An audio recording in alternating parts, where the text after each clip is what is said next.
Hey yo! Hey everyone, Andrew here, bringing you another video review. And today we're going to be doing Batman, Battle for the Cowl, and Batman, Battle for the Cowl Companion. Batman is dead. Long live Batman. Now, there's without any doubt in my mind that Bruce Wayne can be and will always be the only Batman.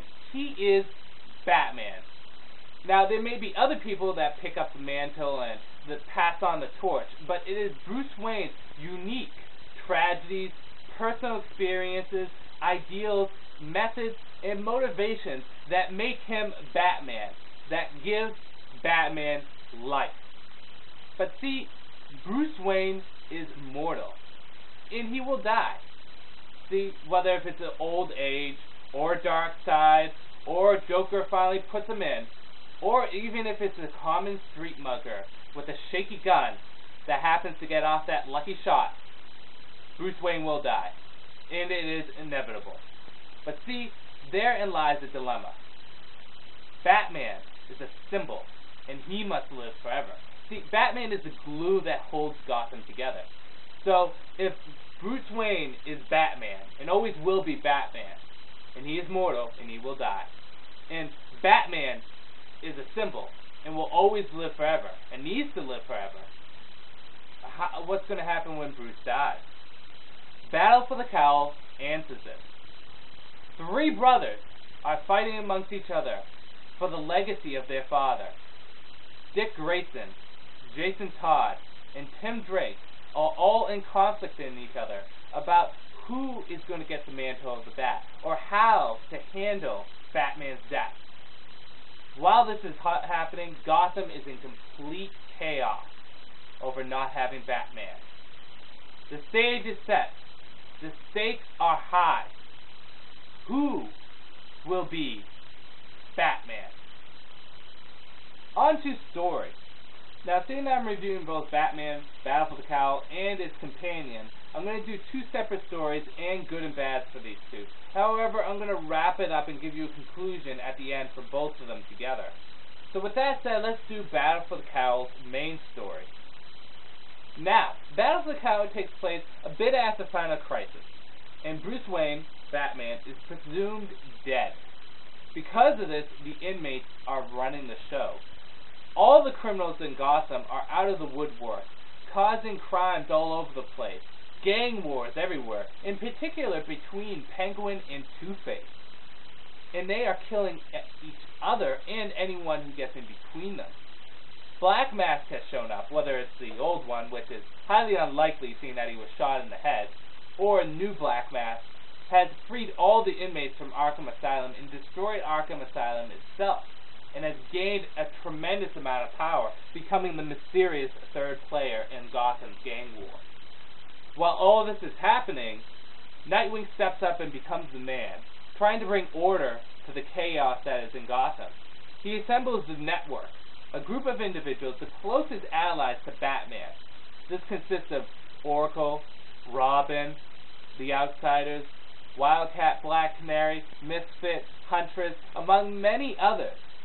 All these superheroes are trying to bring order back to Gotham. However, they're not doing a good job. See, these Gotham criminals think that they're invincible. They are fearless because there is no Batman. Bruce Wayne underestimated the effect Batman had on the criminal underworld. See, Batman is a symbol. He holds Gotham together. He is essentially the glue that holds Gotham together. Without him, these criminals, they're fearless. They would rather go up against the Network, all the heroes in the Network. Hell, they would probably rather go up against Superman or Wonder Woman or the whole Justice League of America than take on Batman alone. Because see, again, Batman is more than just a man. He's a symbol. Batman is the resolve to the evil that you do. Even the criminals that know he's just a man and not just a symbol fear him because they will fail, and Batman will always succeed. So, because of this, Jason Todd understands and realizes that Gotham needs Batman. So he takes up the mantle of the Bat and goes around dishing out his own brand of justice, killing people, crossing the lines that Batman Bruce Wayne has set up. On the flip side, Dick Grayson refuses to take up the mantle of the Bat. Now, some speculate it's because he is unable to let go of Bruce Wayne, or it's because he's afraid of failing Bruce as Batman. Or it could be because in Batman's last will and testament, he tells Dick Grayson, "You're not supposed to be Batman. There's no need for Batman. Robin and Nightwing is enough." Whatever the reason is, Dick Grayson refuses to take up the mantle of the Bat. And at the same time, Tim Drake believes, like Jason Todd, that Batman is necessary. However, unlike Jason Todd, he believes Batman should be like Bruce Wayne, have the moral boundaries, and have those limitations, never to cross those lines. He goes against Dick Grayson's wishes and takes up the mantle of Batman. Well, I really don't know what he would be. Teenage Batman? Whatever. But he goes out hunting for Jason Todd to bring an end to the evil that Jason Todd is dishing out to everyone. So, while this is all going on, Gotham is in complete chaos and it needs a hero. It needs Batman. So, will the brothers find resolve amongst each other? Will they figure out what should happen with the mantle of the Bat? Will Batman rise again? Or will they kill each other and bring Gotham down with them? Well, you're just going to have to read for yourself. So, for Battle of the Cowl, on to the good and the bad. Good. Well, one thing is the art is absolutely fantastic. Tony Daniel does a good job with art. I often consider him kind of the standard for modern comics. If your art is as good or better than Tony Daniel, then you're a good artist. He really does a good job portraying all the characters, and he really sets a dark, almost uncomfortable tone for the comic, which I really like. Almost apocalyptic in like nature. I also enjoy the portrayals of the three brothers, Dick Grayson, Jason Todd, and Tim Drake. I like how Dick Grayson is unable to cope with Batman dying, or he's having a hard time coping with him dying. See, out of all the individuals that's ever loved Batman, Dick Grayson probably loved Batman the most. See, Bruce Wayne was more than just a mentor to him, more than just a partner. He was his father. He was the individual that changed Dick Grayson's life forever. And Dick loves him, and he would do anything for Bruce. So he's coping with Bruce's death in a unique way, which I enjoy. I also enjoy the portrayal of Jason Todd. My favorite portrayal of Jason Todd is Under the Hood, where he is portrayed as kind of someone that's unable to cope with what's happened in his life. In Battle of the Cowl, they kind of pushed him into more of the mentally ill or mentally sick direction, making him someone that had something bad happen to him that just makes him unstable. Whether it's something that happened to him before he was Robin, maybe he was abused or in some way wrongly done, or maybe it's the fact that he came back to life after dying. Or it could just be his own way coping with Bruce's death. Jason Todd is scary and unstable. One panel in particular paints this for me, and it stands out in my mind, is when he's getting beat with a crowbar by Tim Drake, and you see blood all over his face and in his teeth, and he's just laughing. And it's just really uncomfortable and really twisted, and I enjoy it.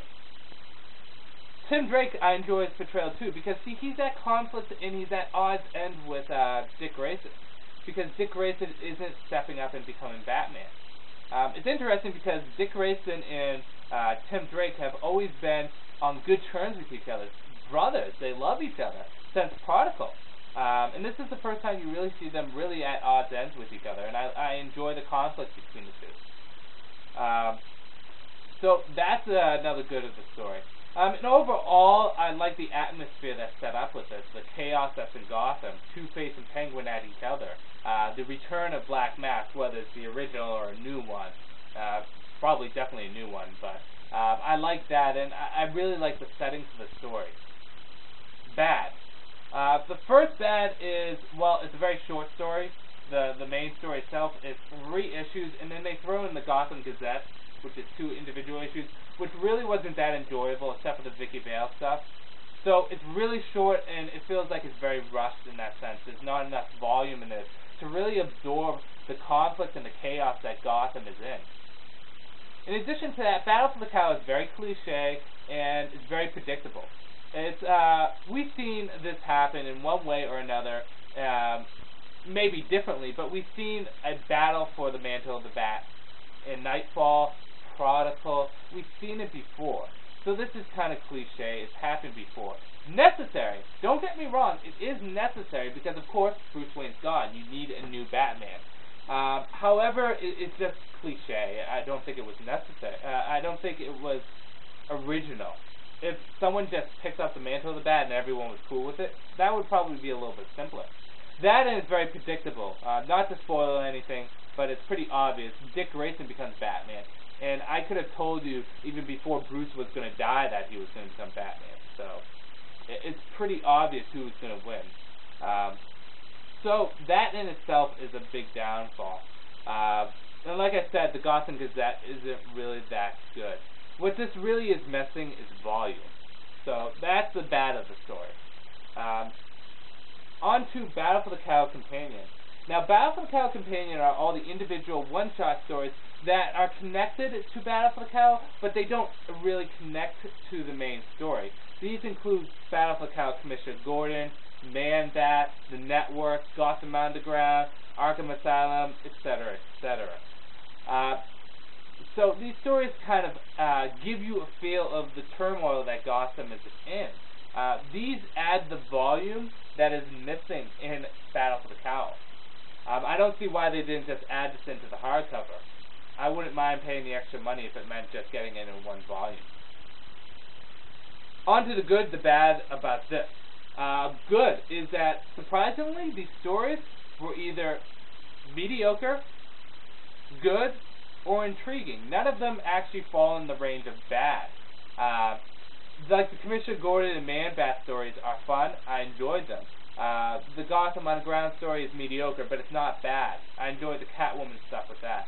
And the Arkham Asylum one was, I thought was going to be the worst, but surprisingly it's my favorite, and it's very intriguing, and I enjoy the characters that showed up in it, which I believe they're doing an Arkham Asylum series right now, which I'm very happy about. So these stories, none of them are actually bad. Another good is this does add the volume that is missing with the Battle of the Cowl.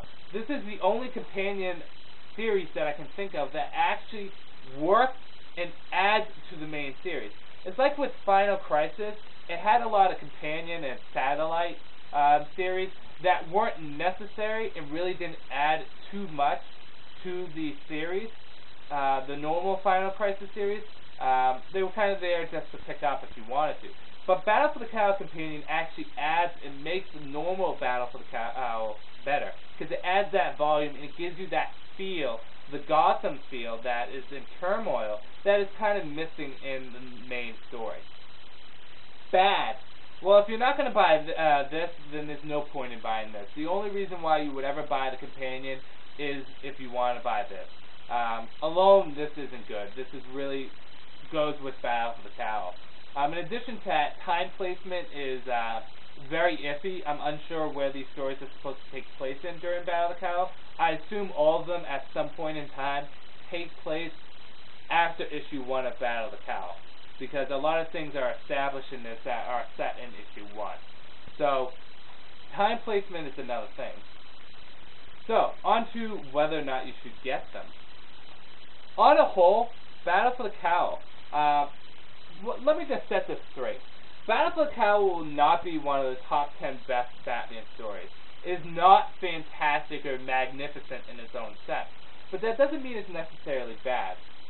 It is a necessary story, though cliche and predictable, but it's handled fairly well. If I would recommend this to Batman fans, and it is something that Batman fans are going to pick up, because it's something that's necessary. Especially to the stuff that Grant Morrison's writing now with Dick Grayson as Batman, it's something that you kind of need to have. So, I do recommend this to Batman fans. If you're going to get this individually, I would actually recommend both of them together, because I honestly, truly believe that the companion helps and adds to the normal series. However, if you do not want to get the companion, if you want to get Battle for the Cowl alone, I recommend picking it up in trade and paying the, $14 that you're going to pay for it, rather than paying the hardcover price, because it's really not enough here to constitute getting it right away. 3 issues, okay, but the Gotham Gazette stuff isn't really worth the extra money you're putting in. So if you're going to get this individually, I recommend getting it in trade.